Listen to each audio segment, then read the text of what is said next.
Hello दोस्तों, स्वागत है आप सबका हमारे यूट्यूब चैनल सिविल सर्विसेज मंत्रा में। आज हम समझेंगे मौलिक अधिकार के बारे में, अर्थात फंडामेंटल राइट्स के बारे में कि आखिर ये फंडामेंटल राइट्स होते क्या हैं। फंडामेंटल राइट्स वे राइट्स होते हैं जो संविधान ने प्रत्येक नागरिक को दिए हैं ताकि वे अपने जीवन को सम्मानपूर्वक और स्वतंत्रता के साथ जी सकें। अर्थात जब कोई व्यक्ति किसी देश में रहता है तो उससे कुछ ऐसे अधिकार मिलने चाहिए, मतलब ऐसे अधिकारों की ज़रूरत होती है जो कि उसकी आज़ादी, सुरक्षा और बराबरी को सुनिश्चित कर सकें।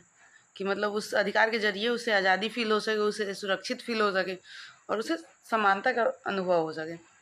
तो भारत के संविधान ने नागरिकों को जो अधिकार दिए हैं उसे मौलिक अधिकार कहा जाता है।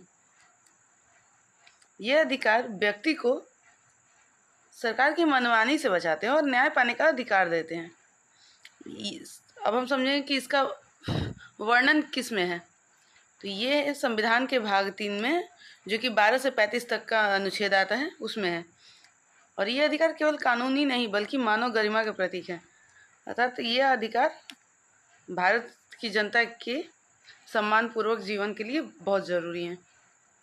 अब हम समझें कि आखिर मौलिक अधिकार का विचार आया कहाँ से, मतलब कहाँ से लिया गया ये। तो ये मौलिक अधिकारों का विचार अमेरिका के बिल ऑफ राइट्स और ब्रिटेन की मैग्ना कार्टा से लिया गया था। और इसे मौलिक इसलिए कहा गया क्योंकि इसके बिना लोकतंत्र अधूरा है। अब हम एक एक करके अपने मौलिक अधिकारों के बारे में जानेंगे। पहला आता है मौलिक अधिकार समानता का अधिकार, जो कि अनुच्छेद 14 से 18 तक होता है। यह अधिकार कहता है कि कानून की नज़र में सब समान है। कोई भी व्यक्ति धर्म, जाति, लिंग, जन्म स्थान या नस्ल के आधार पर भेदभाव का सामना नहीं करेगा। अगर साधारण भाषा में कहें तो हर व्यक्ति बराबर है, चाहे वो किसी उच्च जाति का हो या निम्न जाति का, चाहे वो स्त्री हो या पुरुष हो, या चाहे वो धनवान हो या गरीब हो। आर्टिकल 14 जो है वो सभी को समानता का अधिकार प्रदान करता है। आर्टिकल 14 सभी को इक्वलिटी बिफोर लॉ का प्रावधान करता है। आर्टिकल 15 कहता है कि किसी के साथ भी जाति, धर्म, लिंग, भाषा या जन्म स्थान के आधार पर भेदभाव नहीं किया जाएगा। और वही आर्टिकल 16 भी ये प्रावधान करता है कि सरकारी नौकरियों में सभी को समान अवसर मिलेंगे। और साथ ही साथ आर्टिकल 17 में अस्पृश्यता का उन्मूलन का बात किया गया है कि अस्पृश्यता आर्टिकल 17 के तहत समाप्त की जा रही है। और आर्टिकल 18 में उपाधियाँ, जो कि मतलब टाइटल्स होते हैं, जैसे राजा, सर, महाराजा, धीराज आदि, इनको समाप्त करने की बात की गई है। अब हम इसको एक स्टोरी के माध्यम से समझेंगे कि समानता का अधिकार क्या होता है। एक स्कूल में बच्चा था, उसने एक खेल प्रतियोगिता आयोजन हुई थी स्कूल में। टीचर ने वहाँ पे कहा कि मतलब केवल ऐसा होगा कि बस अमीर परिवार के लोग ही इस प्रतियोगिता में भाग लेंगे। तो इससे बच्चे को बहुत बुरा लगा। फिर उसने जाके प्रिंसिपल को बताया कि सर आप ऐसा नहीं कर सकते हैं, क्योंकि संविधान का अनुच्छेद 14 कहता है कि हर नागरिक बराबर है, चाहे वो अमीर हो या गरीब। आप किसी को अलग नहीं मान सकते, मतलब किसी को सिर्फ इसलिए स्पेशल प्रिविलेज नहीं मिल सकता है कि वो अमीर है। फिर प्रिंसिपल को अपनी गलती का एहसास हुआ और सबको भाग लेने की अनुमति दी गई। फिर अगला आता है स्वतंत्रता का अधिकार, जो कि अनुच्छेद 19 से 22 तक आता है। यह हमारे जीवन का सबसे महत्वपूर्ण अधिकार है। जो स्वतंत्रता का अधिकार है वो हमारे जीवन का सबसे महत्वपूर्ण अधिकार है, क्योंकि ये हमें वाक और अभिव्यक्ति की स्वतंत्रता अर्थात बोलने की आज़ादी देता है, शांतिपूर्ण और बिना हथियारों के इकट्ठा होने की स्वतंत्रता देता है, संघ या यूनियन बनाने की स्वतंत्रता देता है, भारत के क्षेत्र में कहीं भी स्वतंत्र रूप से घूमने की स्वतंत्रता, और भारत के किसी हिस्से में बसने और रहने की स्वतंत्रता, कोई भी पेशा, व्यवसाय या व्यापार करने की स्वतंत्रता देता है।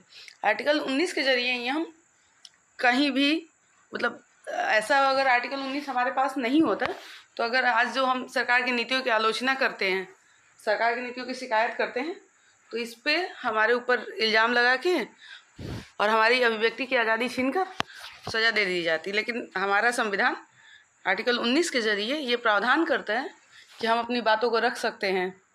और दूसरा है बिना हथियार के इकट्ठा होने की स्वतंत्रता, कि जैसे हम लोग इकट्ठा होकर शांतिपूर्ण तरीके से जो हड़ताल कर मतलब सभा करते हैं, सरकार की नीतियों का विरोध करते हैं, शांतिपूर्ण हड़ताल करते हैं, तो वो हमें आर्टिकल 19 के जरिए ही प्रावधान है। फिर भारत के क्षेत्र में कहीं भी स्वतंत्र रूप से घूमने की आज़ादी, जैसे कि हम देश के किसी भी एक कोने से होके दूसरे देश में इजीली जा पाते हैं, उसके लिए हमें कोई अलग से वीज़ा और की ज़रूरत नहीं होती। लेकिन वहीं अगर हमें किसी और देश में जाना होता है तो हमें वहाँ पे परमिशन लेना होता है, वहाँ पे हमें रोक लगाया जा सकता है कि आप यहाँ पे नहीं घूम सकते हो। लेकिन भारत के किसी कोने में हमें अगर हमने कुछ गलत काम नहीं किया है तो उसकी हम पे रोक नहीं लगाया जाएगा। अगर हाँ हमारा मतलब हमने ऐसा कुछ काम किया जो कि देशद्रोह के लिए खतरा, मतलब जो कि देशद्रोह की कैटेगरी में आता है, तो फिर हम पे रोक लगाया जा सकता है। लेकिन अगर हमने ऐसा कुछ भी नहीं किया है तो हम कहीं भी जा सकते हैं।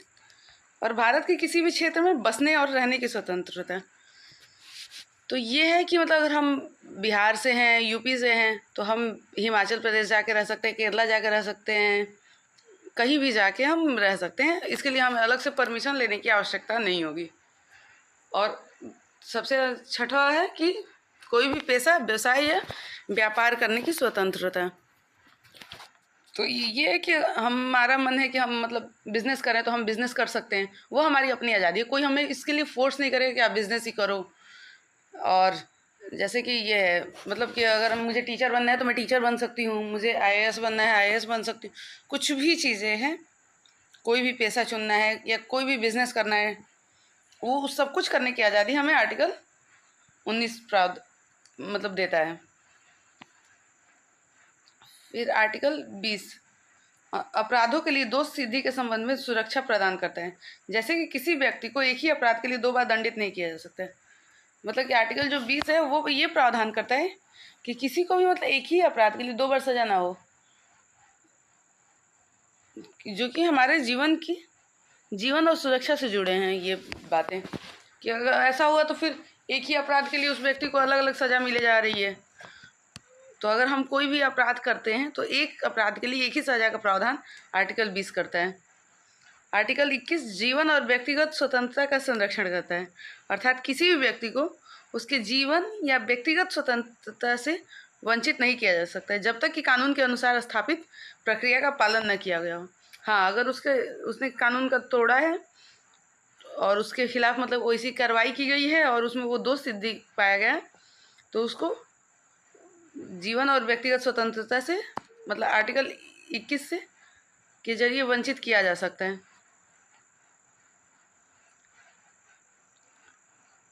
आर्टिकल 21 को सुप्रीम कोर्ट ने बहुत मतलब विस्तार कर दिया अब तो, जिसमें राइट टू एजुकेशन डाल दिया आर्टिकल 21A के तहत, राइट टू क्लीन इन्वायरमेंट डाल दिया है, राइट टू प्राइवेसी को भी डाल दिया है। अब हमारा आता है आर्टिकल 22, जैसे कि हमने अभी पढ़ा था कि आर्टिकल 21A में आता है शिक्षा का अधिकार, जो कि 6 से 14 वर्ष की आयु के सभी बच्चों के लिए मुफ्त और अनिवार्य है। आर्टिकल 22 प्रावधान करता है कुछ मामलों में मनमाने ढंग से गिरफ्तारी पर रोक लगाता है। गिरफ्तारी और नज़रबंदी से सुरक्षा प्रदान करता है। नहीं तो ऐसा होता है तो फिर किसी को भी आदमी उठा के गिरफ्तार कर ले रहा है और उसको नज़रबंद कर दे रहा है। लेकिन आर्टिकल 22 जो है वो उसको इससे सुरक्षा प्रदान करता है कि अगर किसी व्यक्ति को वैसा रोक लगाए मतलब गिरफ्तारी की गई तो उसे सुरक्षा मिल सके। अब अगला अधिकार है हमारा शोषण के विरुद्ध अधिकार, जो कि अनुच्छेद 23 और 24 तक आता है। इसका उद्देश्य किसी भी व्यक्ति का आर्थिक या सामाजिक शोषण न हो। मतलब एक ये स्टोरी है कि अभी हम लोग जब भी जाते हैं मतलब देखोगे आप बड़े बड़े रेस्टोरेंट या छोटे छोटे ढाबों पे, रोड साइड ढाबे पे ये सब ज़्यादा देखने को मिलता है कि वहाँ पे छोटे छोटे जो छोटू करके बच्चे होते हैं वो सब बहुत कम एज के होते हैं और उनसे मतलब मजदूरी कराया जाता है, मतलब वो होटलों पे काम कर रहे हैं। तो आर्टिकल जो 23 है वो जबरन मजदूरी पर रोक लगाता है। और मानव तस्करी वगैरह का तो आप मतलब आए दिन न्यूज़ आता रहता है। कि मानव को यहाँ से वहाँ भेजा गया, मतलब स्मगलिंग की, इनकी तस्करी की गई है, ह्यूमन ट्रैफिकिंग के केसेस आते रहते हैं। तो वो आर्टिकल 23 उससे रोक लगाता है मानव तस्करी पर और जबरन मजदूरी पर।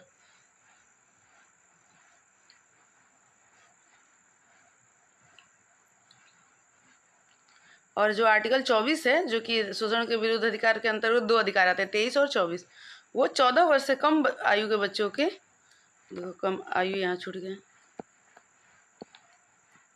कम आयु के बच्चों को कारखानों या खानों में काम करने पर रोक लगाता है।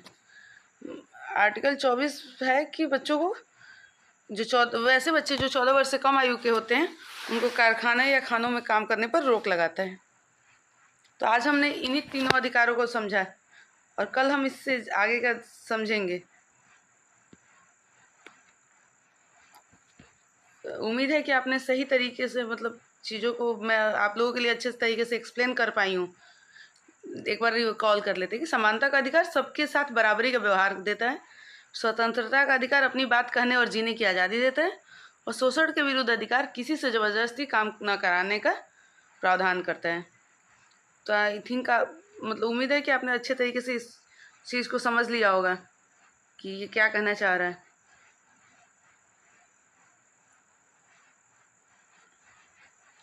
और बाकी आप अगर हमारा वीडियो अच्छा लगे तो लाइक करें, शेयर करें और सब्सक्राइब करें और जुड़े रहें हमारे चैनल सिविल सर्विसेज मंत्रा के साथ।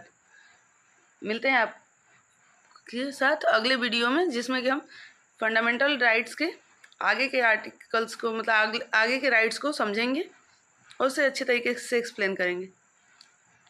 धन्यवाद।